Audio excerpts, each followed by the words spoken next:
Hi, I'm Alan, and I'm going to tell you about the history of Dairy Queen's most popular dessert. Hi, I'm Gina, and I'm going to share with you how accidents happen within 5 miles of your home. I'm Carlos, and I'm going to tell you how bothering your government too much may land you in an insane asylum. What do all of these stories have to do with the word blizzard? Stay tuned and find out in this week's episode of History Bluffs.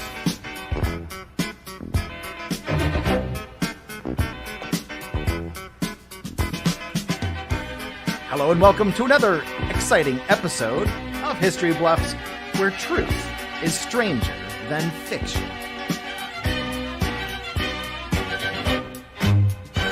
I want to welcome now to the stage your host, Alan. Or Chris. I'll take Alan. I've been called worse. My name is Chris, everyone. Alan. And I am your host this evening. My name is Chris. And let's give it up for... Thank you very much. Let's give it up for Bob, our tech. Sorry, Adam, our tech. Ladies and gentlemen, welcome to another episode of History Bluffs. We have a fun show on tap for you tonight. Let's meet our historians, shall we? We start off with Alan. Hello, Alan. Say hello to the audience. Hi, nice to meet you, everybody. And next we have Gina. Gina's Hi. Next. Hello, Gina. Welcome. How you doing? And then Hi, audience. finally, all the way from the other slot is Carlos. Carlos, please say hello to the audience. Hi, Alan. Hi, audience. Hello. Hi. All right. So, ladies and gentlemen, we have a fun show on tap for you tonight. As I said, it is the topic tonight is the word blizzard. And that is what we have in store for you. And Adam, we're going to get right to it. Would you mind popping up the rules card so we can explain how History Bluffs works to the audience? Oh, absolutely. Let's do that. Okay. The rules card for you, Chris. Thank you very much. So, as mentioned, our topic tonight is Blizzard. So our three armchair historians are going to tell stories about inspired by Blizzard, and they are going. Two of them are going to be telling true stories, and one of them will be bluffing. The true stories will be factual stories. The bluff story will be fictional. It may be, made up, based in a real place, and it may include real people in the stories, but the premise of the story is made up. It is fictional, and we ask that no audience help be involved. So if you're watching at home or listening, please do not use any search engine and post information on here during the show. Save that stuff for the final round. At the end of the final round, we will have an opportunity for everyone to make a guess as to which one of our historians is bluffing for tonight. But other than that, we don't know. I don't know. I don't even know right now which one is the bluff and which two are telling the truth. So we shall get right to it. I know, Chris. I'm the only one who knows. But I couldn't remember your name. So Adam is the only one who knows, so we don't know for sure if we're really going to get the bluff tonight correct or not, but we'll find out. Adam, that takes us to round number one.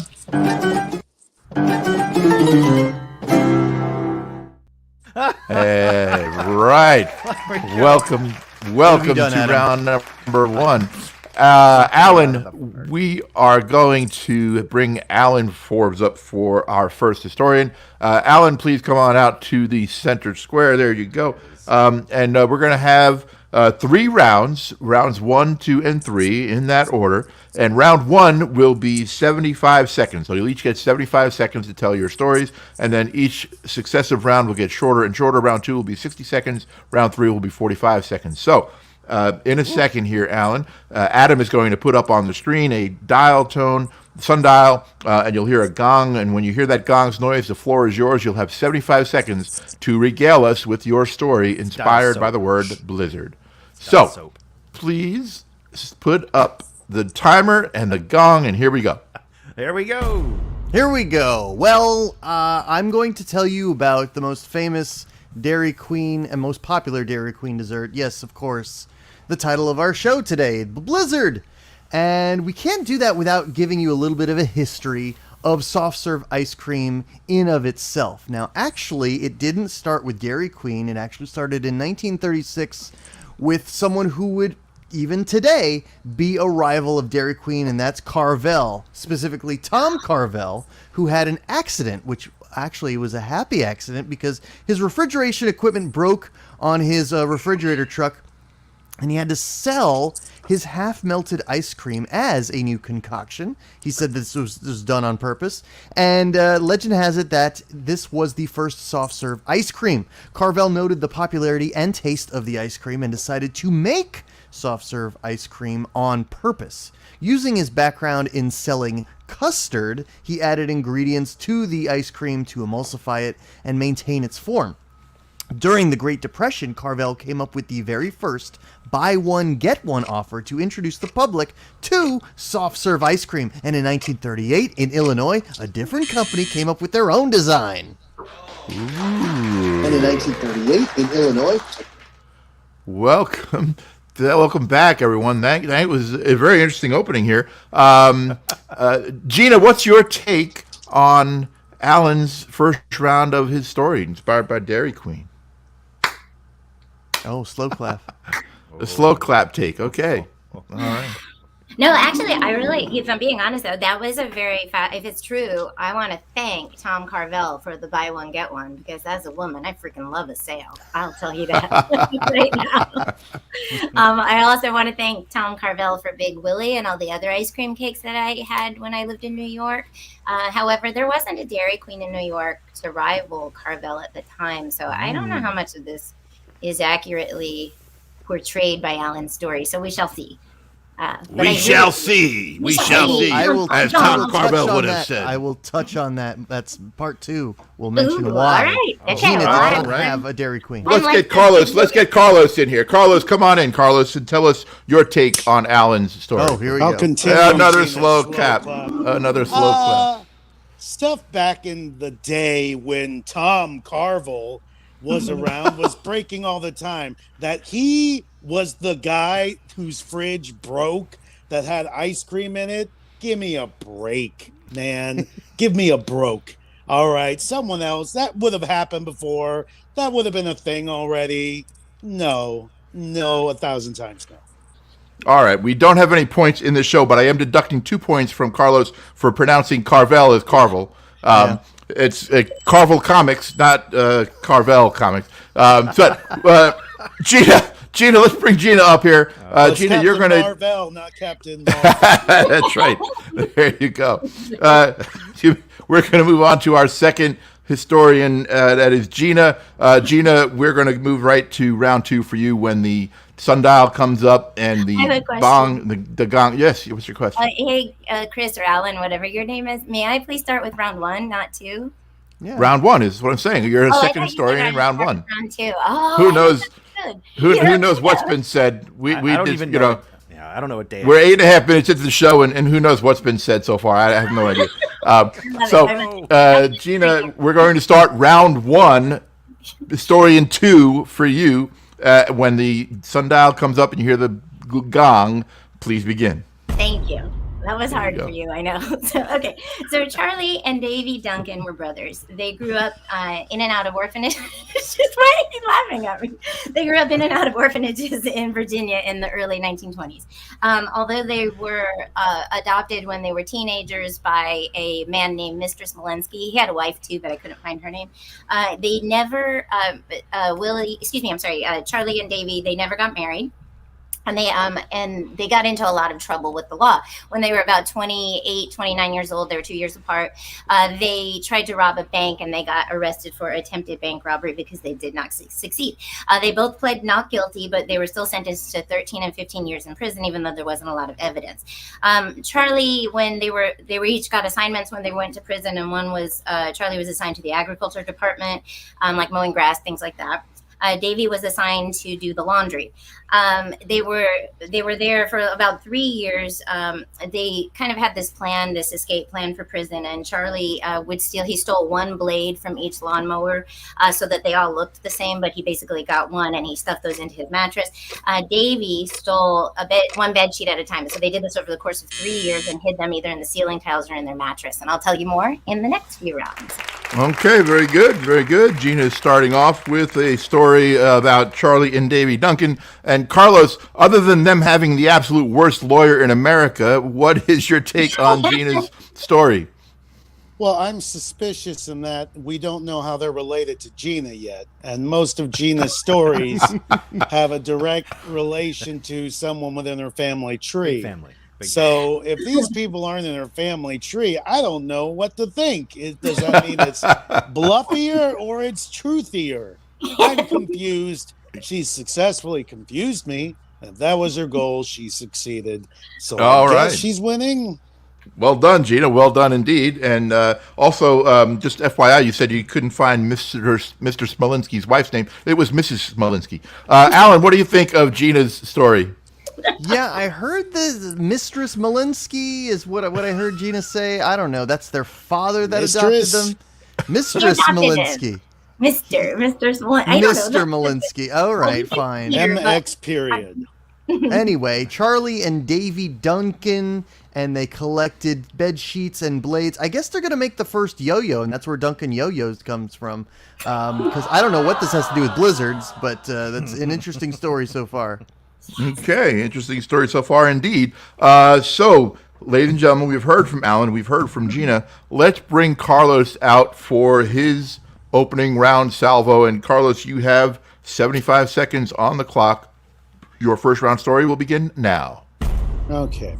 I'm going to take you back a spell, all the way back to the Civil War times, okay? Now, let's say that you married someone that's fighting in the war and you think they deserve more pay. So you go to the Minnesota State House and you say, hey, Minnesota State House, my husband deserves more pay, bigger pension.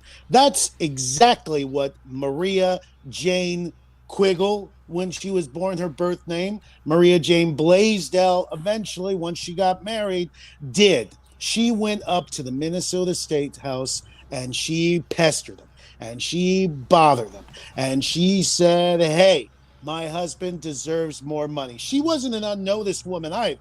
She was tall, imposing in stature. She was vocal. Okay. And through her advocacy, she helped to make her name, the Blaisdell name, well known in the state of Minnesota. She had an obsession that she was a person of consequence politically. Okay. She made a nuisance of, time's up. I see time's up.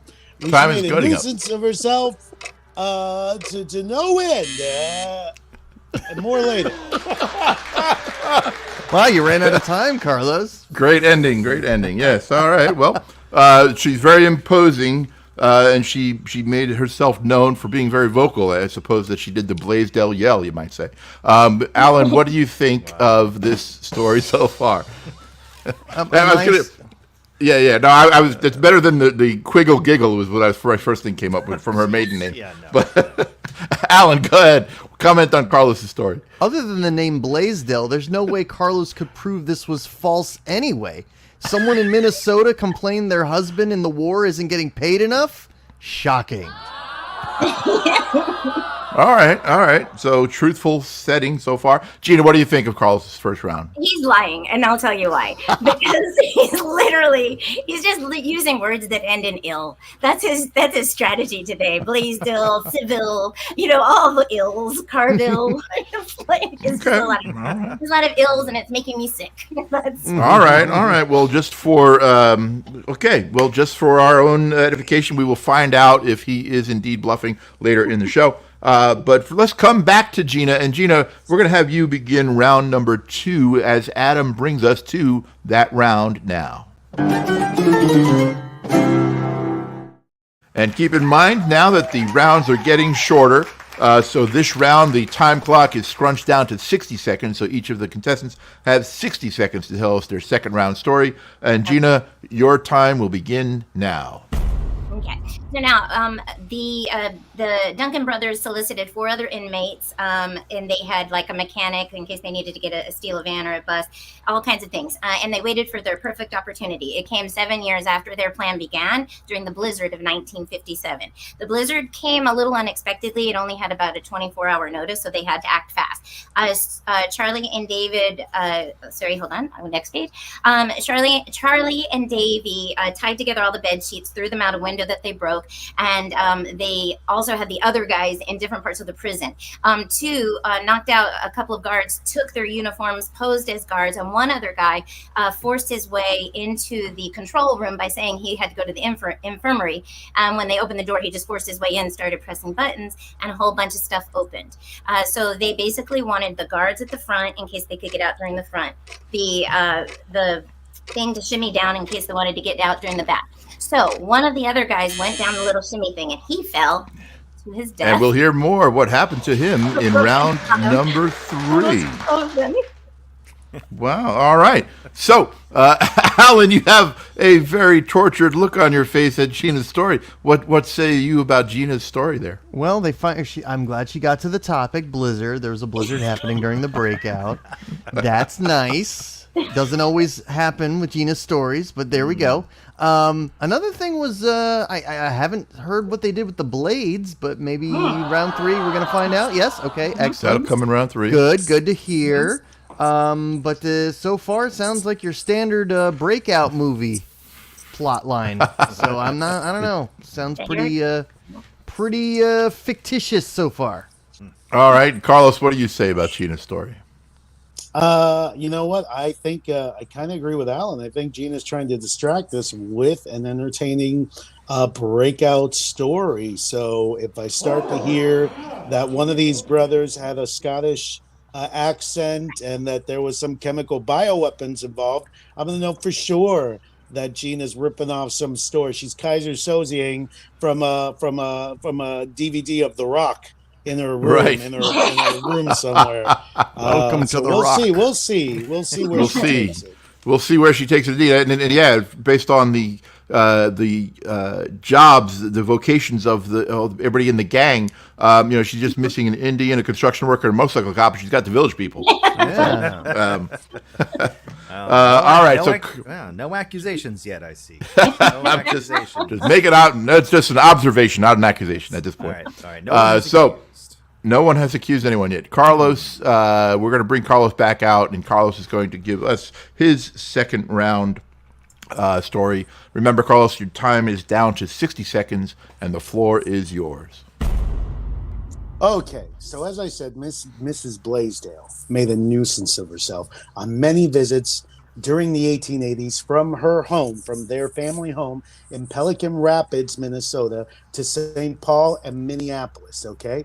She would harass them to no end. And when she realized that she couldn't get anything done at the state level, she couldn't get her husband's allowance increased at the state level, then she went to the capital. She went to D.C. and harassed the Minnesota delegation there, to the point that whenever she came around, the legislatures gave her the nickname the Minnesota Blizzard because she lobbied them with brutal tenacity, okay? So she lobbied them so hard. And she also served, by the way, she had 2 sons. They were in the Civil War. She also served as a nurse at Fort Snelling. And because she was... Go ahead. Okay. Because she was ... So, Gina, what do you think of Carlos's story? I was with them until Fort Snelly. And then I was like, I don't know if that's real. Snelling. Oh, not Snelly? Okay. Oh, then No, I believe not you. Snelly. Rhymes with smelly. No. If it ends in ing, it's got to be true. All right. Alan, what do you think about Carlos's story? Again, you got to the topic. Minnesota Blizzard. Okay, very nice. I guess it's an appropriate title for this character since this is one big snow job. Oh. That he's given us. All right, that's my take. Okay. Well, Alan, we're going to hear from you now because we've heard from Gina in round 2. We've heard from Carlos in round 2. So we're going to have you pick up your story of Tom Carvel and the eventual connection to Dairy Queen in round 2. And the floor is yours. 60 seconds on the clock. So Dairy Queen came up with their own machines independently, and the taste and consistency of their ice creams are notably different. And they are also regional. Gina, Dairy Queen, based out of Illinois, and Carvel, based out of New York. So Dairy Queens and Carvel expanded across the country, creating franchises. Locations would add other items to the menu. This was an issue with other franchises that local locations, they would come up with their own things to add to their menu. At one point in the 40s, Dairy Queen started adding cooked food to their menu, but then eventually they started to add, actually it was in one location in Missouri. It was Samuel Temperado, who owned a whopping 67 Dairy Queen locations, came up with the concept after seeing a competitor's ice cream selling frozen custard. Well, he's the one who came up with the Dairy Queen Blizzard. Nice timing. All right. Interesting. Carlos, what do you think of Alan's round 2? Well, there is a Dairy Queen in Chicago that I've seen, so I guess that adds some validity to his statement. I've seen the Dairy Queen or two, which may mean he's telling the truth, or it may mean nothing, because it may be a national franchise and he just had a lucky guess. Did it look all old? Right? What? Did it look like an old It franchise? didn't look like super old, no. Okay. So that doesn't help your story. I was curious. I didn't know which one you looked at. Looked at a Dairy Queen. Got a new one. Okay. Gina, what do you think? Gina, you had your hand up. You wanted to comment on the story. What do you think? All right. So he had me until he said the local Dairy Queen started cooking food and putting their own stuff into it. Why would you put cooked food into a Blizzard? That is they did not. They added They it lost to a the bet. menu. They added it to the menu. They weren't putting The burger restaurant parts menu. in your They had to Blizzard. cook food into Blizzards on the menu? Why would they Yeah, do that? that's like didn't that and he owned 60 something of them. That's This- like, 67. He was successful. This one guy in Missouri, yeah. Yeah. Oh wow, that's great. He was. I like thought it to was know that he Illinois, was now it's Missouri. Italian. Well, they're headquartered in Illinois. And he was his franchises were in Missouri. Right. Pick a lane. What does Elaine have to do with anything? All right, Hey. so Who's Elaine? we're going to bring Carlos back up. Carlos, you are going to be on the clock. Now, to remember, this is our concluding round. This is round number 3, Adam. Round three. And in round three, we have condensed once again the time down even further. We now have 45 seconds. So we have 45 seconds for each of our armchair historians to wrap up their stories. And we're going to begin with Carlos. Carlos, you have the floor. Please wrap up. Okay, Maria Jane Blaisdell, excuse me, the Minnesota Blizzard. She volunteered to serve as a nurse at Fort Snelling during the Civil War. She believed that even though they were volunteers, nurses deserved a military pension as well. She unsuccessfully fought for this recognition all the way until the end of her life in 1918. Her lobbying became so annoying, though, that prior to that, in 1893, she was arrested and declared insane and committed to the Fergus Falls State Hospital. But then she filed an unlawful imprisonment suit that went on to set a legal precedent in Minnesota. In Blaisdell versus Billings, the Minnesota Supreme Court ruled that all persons being hospitalized in a mental institution must have a hearing and the benefit of due process under the law. And that still stands to this day because of the Minnesota Blizzard. The Minnesota Blizzard. All right. Let's see. Gina, what do you think about the Minnesota Blizzard is setting a legal precedent? She had much better lawyers than the guys in your story, I'll tell you that. I think it's BS because I would tell. Yeah, exactly. She because her Blizzard was called the Minnesota Blizzard, but she did all of her blizzarding in Washington. So I think it's BS. Okay. Alan, what's your take on Carlos's story, the Minnesota Blizzard, Maria I think Jane. he found some story about the unlawful imprisonment, and then he made up this story to go along with it.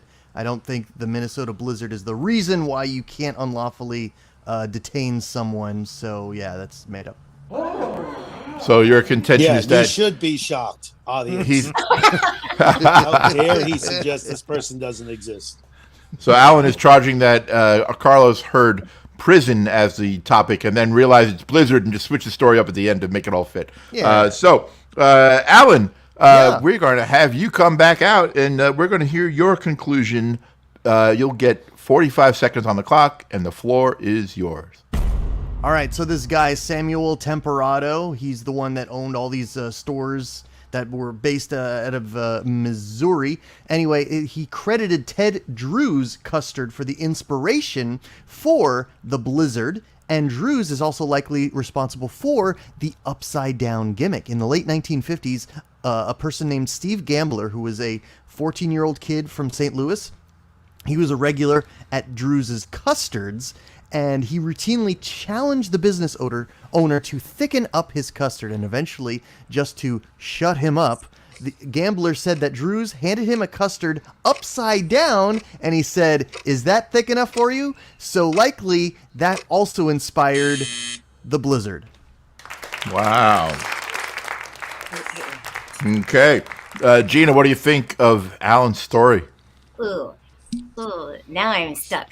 Because, and I'll tell you why, the story that I thought the reason they turned the Blizzard upside down, and if you go into a Dairy Queen PS and you tell them to turn your Blizzard upside down and it falls out of the cup, you get it for free. Anyway, but the reason they did that was to counter against malteds, not against custards. Are they turning malteds upside down now?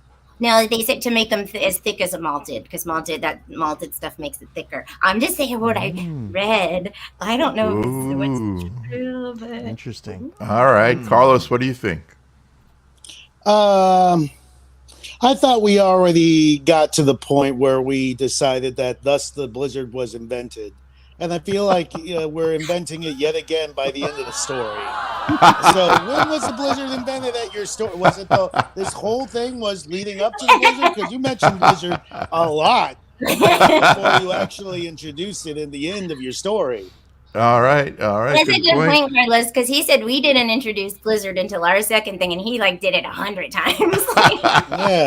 Yeah. Blizzard with multiple invention dates, according to you. All right. Stick to the actual that's the topic. Blizzard. No, that's not the airplane. Now this is the airplane. That thing? No, that's just a car. I'm getting criticized for talking about the topic. Unbelievable. Blizzard overkill is all I'm saying. Overkill, that's the point. We're talking You about implied it. that by the second round you had made it clear that they invented the Blizzard by then. So You didn't tell us what it is. yeah, What is the Blizzard? I don't go to Dairy Queen. I don't know what that is. Oh, so I needlessly talked about soft serve ice cream in round one? Oh, come on, people. Is that a Blizzard? Ladies and gentlemen, this is what we do on this show. Sometimes we use the topic frequently to make a point, or we use the topic frequently to pull the wool over each other's eyes, or we avoid the topic completely to pull it out at the end, either truthfully or as a bluff. So it's a very interesting tactic. Who's correct? We will find out soon. But we still have one more story to wrap up, and that is Gina's story of Charlie and Davy Duncan and the Village People gang. Charlie and Davy Duncan. Gina, come on out and please tell us the conclusion of your story about Charlie and Davy Duncan. You have 45 seconds and the floor is yours. Okay, here's what happened to the 6 people. Al Wicker is the one who died falling out of the window. The other 5 made it out. The mechanic did help them get a van. They were able to get a van out, but the van was found in a snowbank 3 days later, only 4 miles from the prison. 3 of the inmates were found very quickly because they simply went back to their old girlfriend's house, and that's where they caught them. And then Charlie actually made his way all the way from Virginia to West Palm Beach, Florida, where he was finally caught because he called his old pops, Mr. Smolensky. He made a collect call, and he wanted to ask him for $50. And Mr. Smolenski was actually being recorded by the FBI, so he got caught. They didn't catch him for another 3 days, but he was sent back to prison. He lost a toe through frostbite, and he had pneumonia, but he recovered. Davey was never found or heard from again, although Charlie thinks he got out okay because Mr. Smolenski received one other phone call that day that just hung up and never said anything. So that was okay. Interesting. Carlos, what do you think of Gina's conclusion to her story? I think Gina saw the name Mr. Smolenski somewhere and just created a story around that name. That's what I think. Okay. As good of a tactic as saying blizzard. They'll be distracted. True. Mr. Smolenski, like Zelensky from Honey, I Shrunk the Kids? No, Smolenski. It's completely different. While she hides a copy of Honey, I Shrunk the Kids behind her, next to the copy of The Rock. And Shawshank Redemption. Yeah. And also, I think Zelensky was also a name in Tommy Boy. I think Zelensky was... Isn't Zelensky... well, that's Sandusky or Tandusky. Oh, yeah, it was Sandusky, Ohio, but...